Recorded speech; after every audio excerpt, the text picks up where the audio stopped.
I'm trying to open women's eyes to those risks, find out where they're vulnerable, and then how can we start to have those conversations with our partners before we stay home, before marriage even, and then before we stay home, and then once we're home, being able to have those hard conversations around money, because I always tell people you will have them, whether it's, with your attorney while you're getting divorced or while you're married. And so it's best to just do it.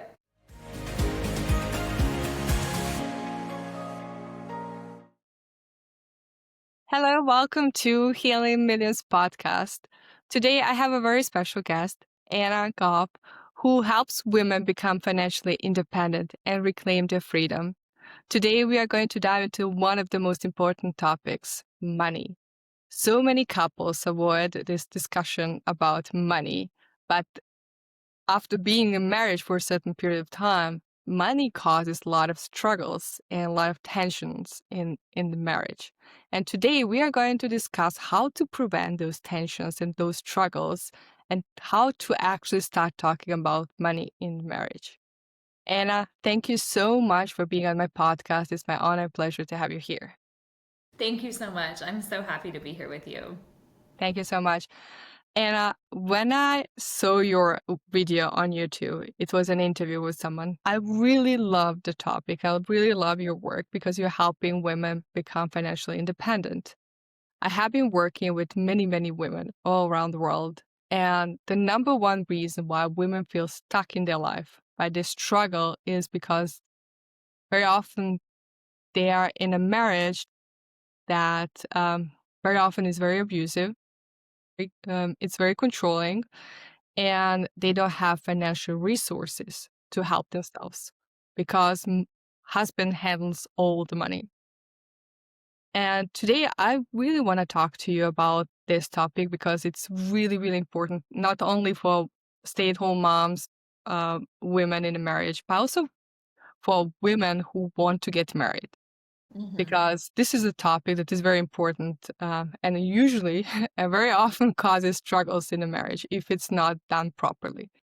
So, Anna, before we dive into this topic, I would really love to know your story, how you got into this work and how you help people. Yeah, so my story is very similar to the women that you just described. I grew up with a mom. So my dad died when I was 3. So my mom was a single mom for much of my life. She did remarry, but he wasn't really super involved. And so when she went back to school after my dad passed away, I saw her work so hard and struggle. Like, she would have to get called into work in the middle of the night, and my brother and I would bring our sleeping bags and go in and sleep on the floor of her office so that she could work. And, she chose a career that wasn't what she loved, but what, could provide for us. And I saw her hate her job always. She was always stressed out. She was always gone, and she really didn't. She had to choose between doing our activities with us for the school and other things, or being there to do those things, or cleaning the house, cooking, resting, doing the yard work, all of those things. And so I always knew from the time I was very young that I wanted to be a stay-at-home mom. And so that was never a question in my mind. It was something that I loved kids. I wanted to kind of be everything that she wasn't able to be for me. And so I just thought, well, yeah, like, this makes total sense. And I think a lot of women in my age group kind of grew up as latchkey kids, or both parents worked. And I saw a huge shift from that to everyone in my demographic wanting to stay home with their kids. And I thought to myself, well, that's just what we all do. Here we are, upper middle class. We live in, and our kids go to good schools, and we all get together and have play dates and all of this stuff. And it's wonderful. And it is. But the thing that a lot of us don't think about when we give up our careers and step into full-time motherhood is also, like, what that does to the dynamic of your marriage and how everything shifts, right? So all of a sudden, you thought you were staying home to raise your kids, and all of a sudden you're raising your husband as well. You're doing all of the housework, all of the laundry, all of the cooking, all of the grocery shopping, everything. And pretty soon, the kid portion, the caring for the kid portion, becomes just a small part of your day. And then you're managing everybody else. And then it almost becomes this parent child dynamic where you're parenting your husband, and then your husband feels like he's parent, like you're a dependent because he's supporting you. And you used to go get your nails done once a week, and now he sees that as frivolous, right? And so these little things really add up to resentment. And if you don't talk about it before and talk about how you will feel not bringing home a paycheck, how he will feel providing solely for the family and the stress that that can cause, and really break down your relationship with money and sort of your family story around money, that can really cause a problem. So for me, I stayed home, everything was great, and then those things started happening, things started shifting, and I realized like I had no idea what was going on in the finances. And it wasn't on purpose, it didn't happen overnight, it was gradual. And I trusted that everything was taken care of, but I really had no idea what was going on. And I didn't think about planning for my own retirement. I didn't think about what if this fell apart. How would I rebuild? How would I start over? What would I do for a career? All of those years I was home for 15 years, all of those years out of the workforce, what would that mean? And I think as stay-at-home moms, you get so wrapped up in the initial part where you can't imagine taking your child to daycare. You just want to be there for all the moments. You don't want someone else to see their first steps or hear their first words. But we don't think about what that means long term. And so it's my goal, and having gone through all of this and having to rebuild after a divorce, to really help stay-at-home moms and all moms realize, all women realize that while it can seem noble and wonderful to make that choice, and there's nothing wrong with it, you have to have a really honest conversation about the risk that you're putting yourself in by doing that. And so I'm trying to open women's eyes to those risks, find out where they're vulnerable, and then how can we start to have those conversations with our partners before we stay home, before marriage even, and then before we stay home, and then once we're home, being able to have those hard conversations around money, because I always tell people you will have them whether it's with your attorney while you're getting divorced or while you're married. And so it's best to just do it, pull off the Band-Aid and do it. Thank you so much for sharing your story. I think that's a really inspiring story because very often when we get married, we just think about kids and love and family and building home together. We are not really talking about money before getting married. And when I used to work at the bank, I saw every day almost like when somebody dies, and that was the person who handled all the bills, who was like caretaker in the family and was responsible for the money. When they die, usually it's a man. A, a woman in that situation is lost. She has no clue what are bills that need to be paid, or how much money they have on their bank account. And the worst thing ever is when somebody dies, if they are not, if they don't have a joint account, money is blocked until the whole process is over. And that really puts family at risk because that, first of all, that's such a big tragedy when somebody dies. Like, you're grieving, you really are not in the situation to take care of bills and thinking about, okay, did I pay my phone bill? Because it's such a stressful situation. But at the same time, you need to take care of that because now the partner is gone and you're on your own, but you have no clue what bills to pay. And I'm really curious from your perspective, how we can start conversation with our partner before things like this happen. Yeah, and that happens so often actually. So I live in South Carolina, and a couple weeks ago there was a woman who her husband had just got put into a nursing home, and the very next day she went and shot him. And they think that she was going to kill herself too, because she wrote a note that she wasn't smart enough and didn't know how to do it, how to go on with life without him handling everything. And like, it makes me teary to think about, like, here she is, 82 years old. She's probably been with this man her whole life, and that was the way out that she saw. And I just think, my gosh, ladies, like, we can do better. We deserve to know what's going on with our finances. And, it wasn't until the 1970s in the United States that women could even have a bank account.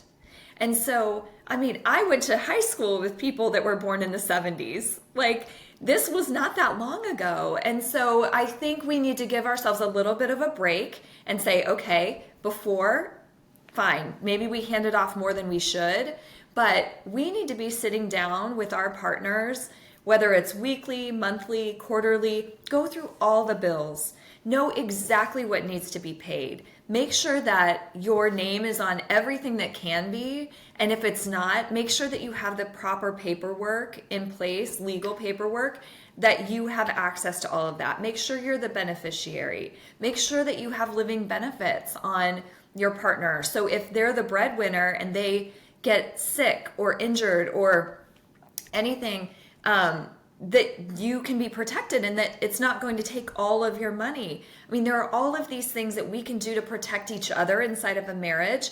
If you really care about your partner, which you're saying you do, and committing your life to someone, you should be able to commit openly your finances and know exactly what's going on. If you're going to have children together, you should be able to know, what's in your bank account and what's the, code to your safe. But a lot of people don't. And then they find themselves in probate, going through the legal process just to settle the estate. And if everything's tied up in the estate, you have final expenses to be paid. And most of us don't just die, right? We don't just have an accident and die. Usually there's an illness that can sometimes take years. I mean, one of my dearest friends, he got early onset Alzheimer's at 54 years old, and he's very healthy otherwise. This could be a decade or more long process for this family, and he is not able to sign papers anymore. He's not cognitively aware enough to make changes to anything, and now it's too late and they're stuck with what they have. And so I think having these real conversations, that sometimes we don't want to think about our mortality, we don't want to think about what could happen. And then the other thing that I hear so often is, if I give her access, she'll leave me. And what a place of like lacking and fear to come from in your relationship. But that's really an issue where you need to go see go to a marriage counselor and work through that, because that is a trust issue, and that's like a fundamental issue in your marriage. It doesn't really have anything to do with money. It's coming out in the money, but it's a trust issue. And so I think we need to really look at our relationship with money and why we're holding on so tight, why we have the lack of trust. And then understand that if you're committing to somebody, you have to commit fully. And that means your money too, which seems silly. Like, how is that more important than having a child with someone or whatever? But it tends to be the number one thing that people have issues around. Thank you so much. And you mentioned here something very important. And I heard that from my clients as well when they say, if he believes if he gives me money, I'm going to leave. And that's the moment when actually this financial control becomes financial abuse, in my opinion. So, what could women do in that situation to get control over their life situation and their finances? Well, and so often I hear women say that, and it's one of two things. Their fear is so paralyzing, to have these conversations, or they worry about what's next, or worry about the kids, or if I do this, he'll retaliate. And there are a lot of issues that I have seen, a lot of situations where the men have retaliated, where the women are stuck with a debit card to a department store or grocery store, and that debit card is all they can have. That's all they spend, right?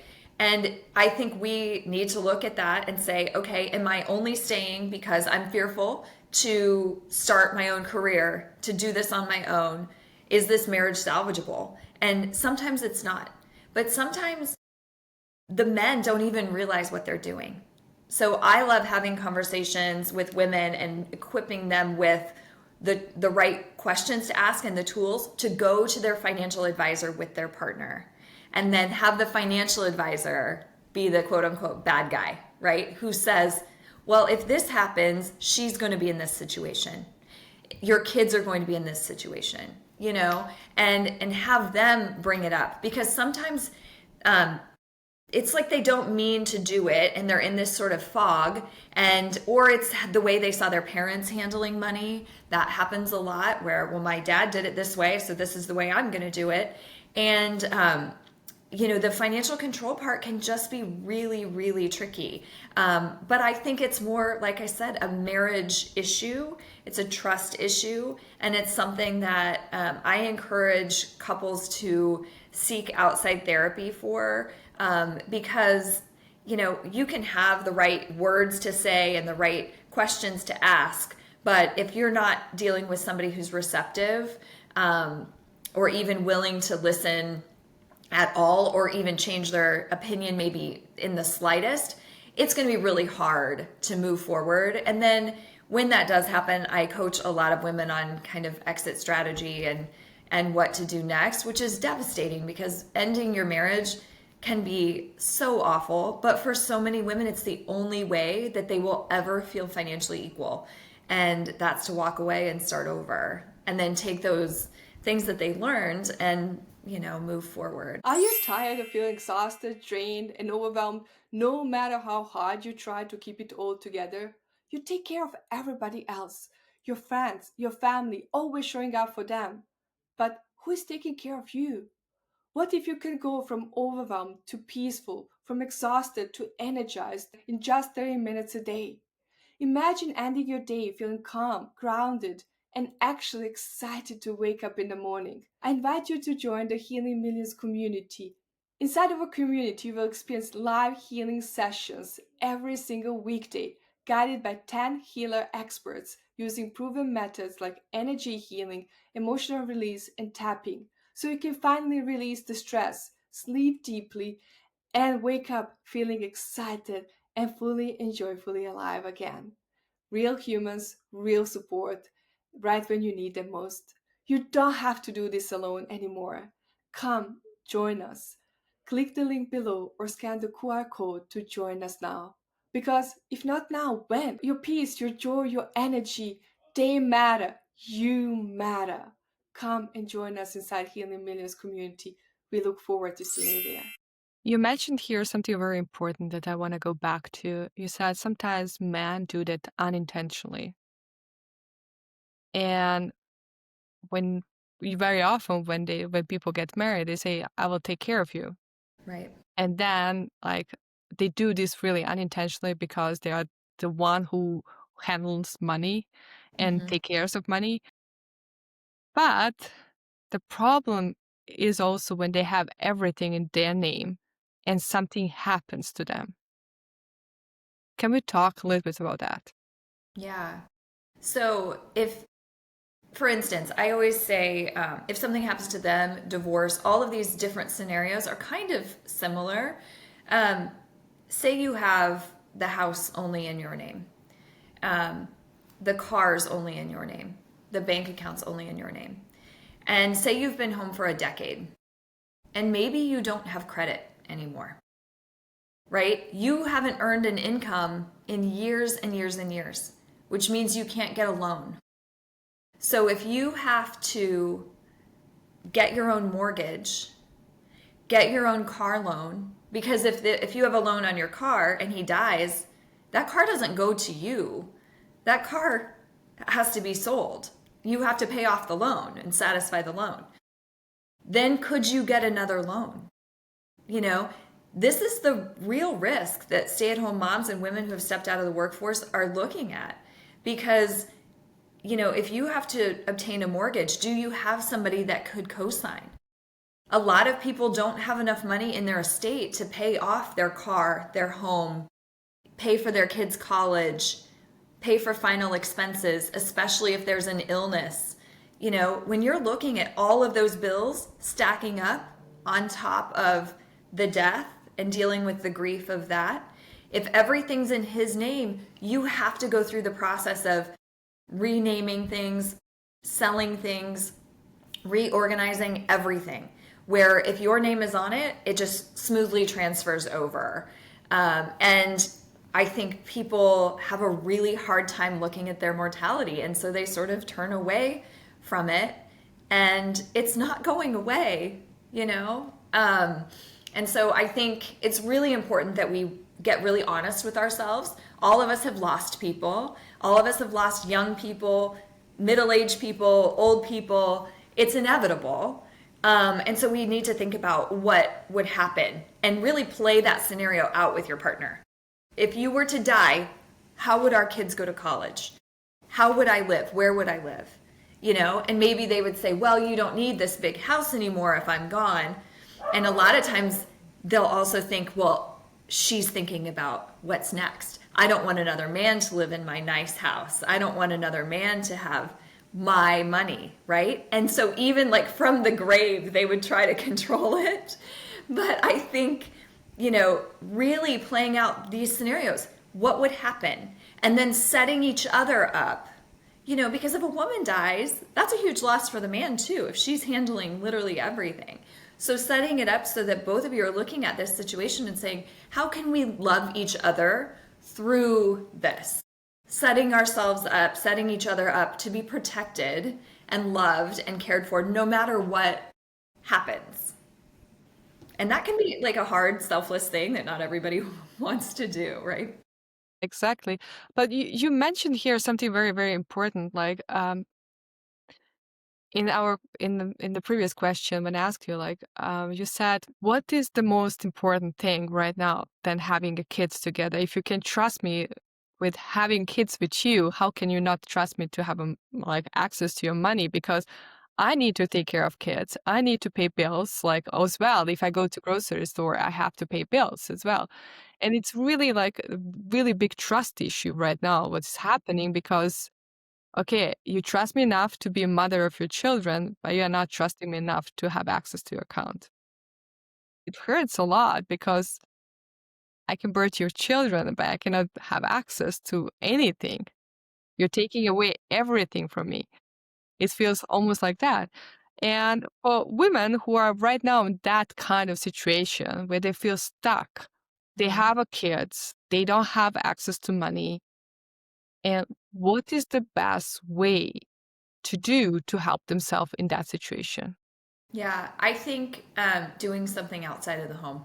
So even if you're a stay-at-home mom, get a side hustle, do something on the side, freelance, write, join a network marketing company, even volunteer at your kid's school so that you're staying in a network of people where you're meeting people, you're not losing all of your skills. You know, get in the community, get involved. I mean, I know it's really hard in the beginning when your kids are tiny and you're drowning, but then they do go to school. You have a little bit of time during the day usually. Find something else. Go back to school. Learn something new. Anything that you can do to make yourself more marketable if you needed it. It's also going to help your self-esteem.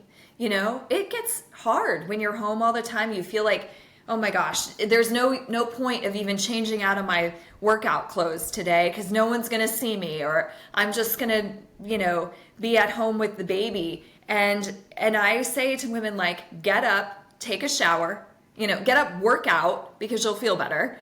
Take a shower, get dressed, do your hair and makeup, because that will show up in everything that you do. How you present yourself to the world, you'll feel so much better. And then start worrying about yourself.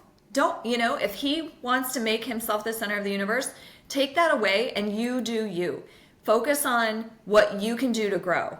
Read personal development books. Talk to people like you.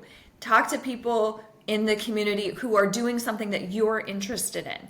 And, he might freak out a little bit because he'll feel like, oh gosh, she has something of her own. But then you can more easily and more powerfully have these conversations if you feel like you have an option. If you feel like you aren't a prisoner, because you're not. Like, you weren't before. You paid your bills, you paid your rent, you had a career or a job, you had your own friends, you did all of this stuff before you met and married your husband. You can do all of it again. And I would just encourage women, like, don't just throw in the towel. Go back and figure out what you want to do. Because eventually your kids will get older and you might want to do something anyway. So even if your marriage doesn't end, it's important that you still have a piece of yourself and, go fulfill your interests and your dreams. And it'll help you feel like you have a little bit of control, even if you don't. I love that. I really, really love that. Start learning something new. You never know when you're going to use it. You don't have to divorce your husband, or you can stay in your marriage and have a happy marriage, but learn how to be financially independent is very important. Even if you earn a little money aside, it's still big money for you in that moment. And I really loved your advice. And I also want to go a little bit deeper, because when you're in this situation, you probably suffer from lack of confidence in yourself. Can I really do this? Will somebody even hire me? Can I find side hustle? Can I start my own business? Like, there are so many things going on in that moment, because the most important issue here that we need to discuss is lack of self-confidence and self-trust, because we lost everything. So how can women rebuild themselves in that situation, especially how they can rebuild their self-confidence and self-trust? I think really it's about who you surround yourself with, number one. So find a group of women that don't just sit around and gossip, women who are doing things in the community. So maybe it's volunteer for a women's organization. Maybe it's something at your church or your yoga studio or your gym or whatever. But find people that are like-minded and that are positive. Don't surround yourself with people who are, digging a hole, and can't wait to throw the next person in it, right? You need to be around those people that are who you want to emulate, right? People that you would be proud to be like. Another thing is start reading. Read personal development books. Read books on whatever your interests are. I started reading tons of books on tax theory and second homes and real estate and all of this stuff. And it was so interesting. And I felt like, okay, I have a little more knowledge. And if finance is something that you don't have a lot of knowledge about, there are so many great books, especially for women, about finance. So start reading, get knowledgeable, or do personal development. There are so many great personal development leaders, whether it's listening to a podcast, reading a book. Go for a walk and listen to a podcast. Instead of scrolling, do micro learning or journal. Journaling can be one of the most healing, wonderful things that you can do for yourself. Start making a list of 10 things of who you want to be and write them down as if they're done. Write them down as if they've been accomplished, and start changing your mindset, because it is all what you put in it. And we tell ourselves so many negative things throughout the day. We need to cancel those things out by putting in positive stuff. So anytime where you can do something positive, whether it's moving your body, working out, like I said, listening to podcasts, reading, journaling, being around good people, all of those things will help your self-confidence. And when you start to get that courage and that strength, there is nothing more powerful than a woman who knows that she can accomplish something and who has a fire in her belly, especially for her children, right? To change her situation. And I think sometimes we get beat down really low and we have to do everything in our power to pull ourselves back up. But, women can do it, and we are so strong and resilient. I love that. I really, really love that. Start learning, start working on yourself. And, you know, y- very often we underestimate ourselves. We underestimate our skills. We underestimate what we can achieve. And especially in the life situation that most women are, when they're really put down, like, please shut up, I will control you. The hardest thing for people is really to believe in themselves, to really believe in their hopes and dreams. And the best thing was we can say to people, you can get your hopes and dreams back. Stop working yourself. You are in control. Even if it sounds like that's a mission impossible right now, you can take baby steps. Mm-hmm. And Yeah. I would really love to talk about teaching kids at a very young age about money. Because if we want to change something in society, we need to start educating kids. So, what is your approach on that? Yeah, and that's really tricky now with social media, even if they aren't on Instagram or whatever, if they're watching YouTube, videos, our kids are exposed to extraordinary wealth and extraordinary like waste, right? So you have these people who are online influencers who, build these huge things and blow them up, or, they do these stunts or whatever, and they're millionaires, billionaires. And these kids think like, oh, I can just be a YouTube star and I'm gonna be a millionaire. And everybody drives, a Ferrari, and this is what I'm gonna do.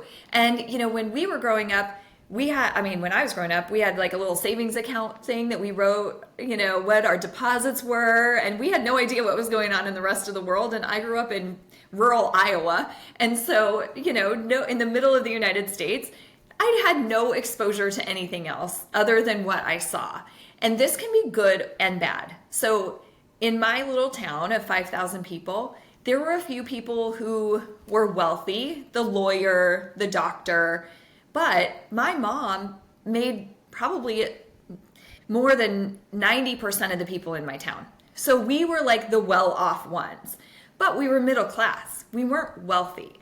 So I never really had a lot of exposure to what real wealth building looks like until I was an adult. And so now with the internet, it can also be really good because you can see what's possible, right? And so, while it can be bad, it can also be good. So I think about talking to our kids about finding things that we love and figuring out how to monetize, like make money off of doing that. So I think the shift from like just go to a 4-year college and get a job is now you don't have to do that necessarily, but let's think as entrepreneurs. Let's think bigger, and how can we learn what we need to know to get there? Because it's very easy if you just look at the end result of the YouTube star putting a video up, but you don't see the hustle and the hard work and the behind the scenes and how many people it took to execute that and how the payroll and all of those things. So I think breaking it down and really talking about like, okay, if your goal is to be a doctor, what would that look like? And then once you're a doctor, there are so many things you could do with that. So let's think about what our other interests are and talk about that.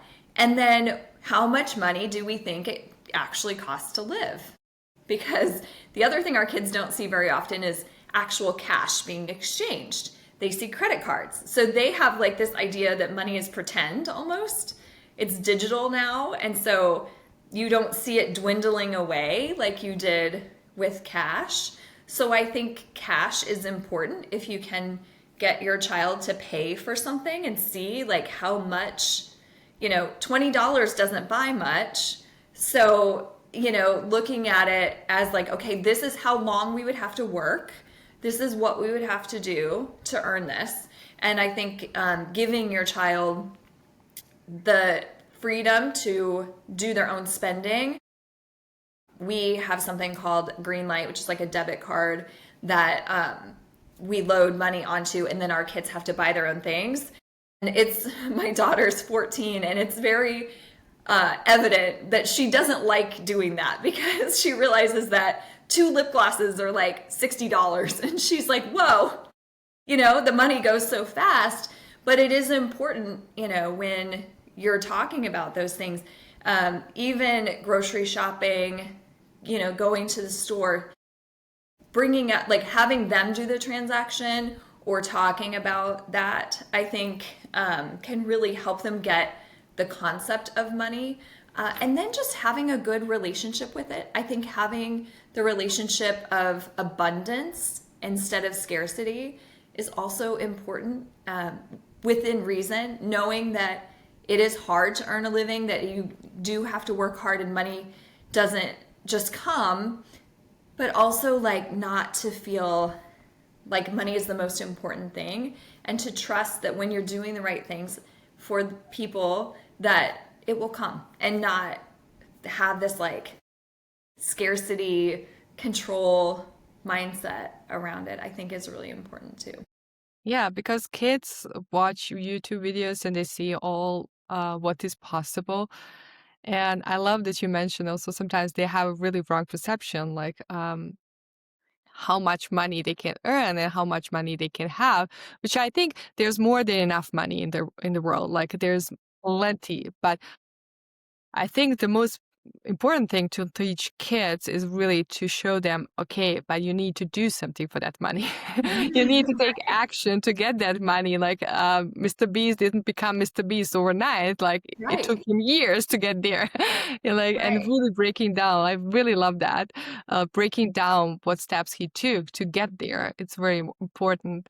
And I think when we really start teaching kids at a very young age that the value of the money and why we need to have a money, it's also very important because I always say like money is as good as you are.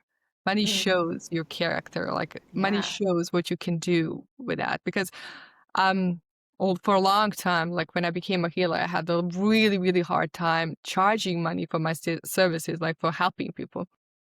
And I remember one day I argued with a client for 10 minutes why she needs to give me money. And because for me it was like, oh, I don't know, I cannot take money. And she finally convinced me to take money. And I took that money and I donated fully to feed 100 kids in an orphanage. And that moment, everything changed for me because when you have the money, when money is right hands, we can do so much good in the world. And if we Mhm. start teaching kids about that, that money is not only about buying luxury things, it's also doing good for the world, I think a lot of things changes in our world. Yeah, I love that. We live in a very wealthy area where some kids have their parents have private jets, they have huge homes, and they see that. But I think you're right. If we can focus on what we can do with that money, that can be so powerful. I have a client whose husband has a gambling addiction, and he gambled $2.8 million last year, and she's from Slovakia, and she said, "Do you know I could buy homes for like all of my family. I could feed, so many people. I could." And she was so embarrassed. And I think, when you're not aligned with your partner, and you don't teach your children the value of a dollar, and you show material things as love, and that's what they feel, right? And I think this happens a lot in high net worth families, especially where somebody is working all the time, or the parents are very kind of detached and then they just throw money at their kids. I think that can really happen too, and that can create this like weird "I'm buying your love" relationship. And so I think it's important to really focus on that, and then ground them in, we don't need to have the biggest house.